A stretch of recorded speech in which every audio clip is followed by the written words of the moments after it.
সনদের যে প্রতিটি বাক্য, প্রতিটি শব্দের প্রতি মানুষের যে সমর্থন, সেগুলো বাস্তবায়ন না করে তার কোনো ব্যতিক্রম সামান্য বিচ্যুতিও কিন্তু এদেশের জনগণের কাছে মোটেই পছন্দ হবে না।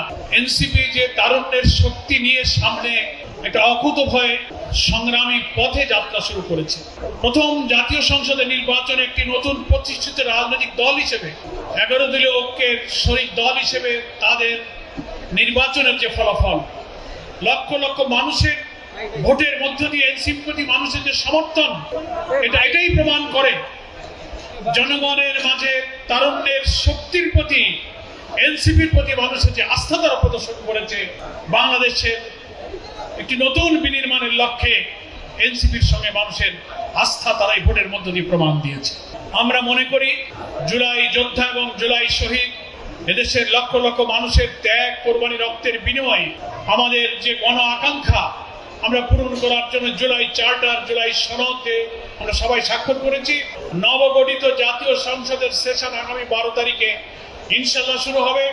সংসদ শুরুর আগে রাজনৈতিক ময়দানে বা নির্বাচিত হয়ে যারা সরকারি দলে যাচ্ছেন বা বিরোধী দলে যারা আছেন, জুলাই সনদের ঐক্যমত্য হওয়া প্রত্যেকটি বিষয়ে বাস্তবায়ন নিয়ে কিছুটা সংশয় এবং বিতর্কের যে সূচনা হয়েছে রাজনীতিতে, আমরা মনে করি জুলাই সনদে ঐক্যমতের ভিত্তিতে 48টি সাংবিধানিক পরিবর্তনের যে সংস্কারে আমরা সবাই স্বাক্ষর করেছি, যেটা বিপুল গণভোটের মধ্য দিয়ে হায় জয়যুক্ত করে এদেশের জনগণ রক্ত দিয়ে গড়া জুলাই সনদের প্রতি সমর্থন জানিয়েছে।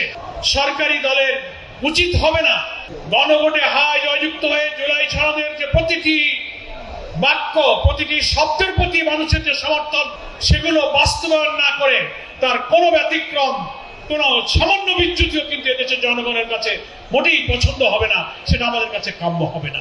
রাজনীতি বিতর্কের জায়গা জাতীয় সংসদ নিশ্চয়ই, কিন্তু সংখ্যাগরিষ্ঠতার জোরে জনগণের আকাঙ্ক্ষায় যেন আমরা পিছনে ফেলে না দিই, তাহলে জনগণ আমাদের মুখ বুঝতে পারে।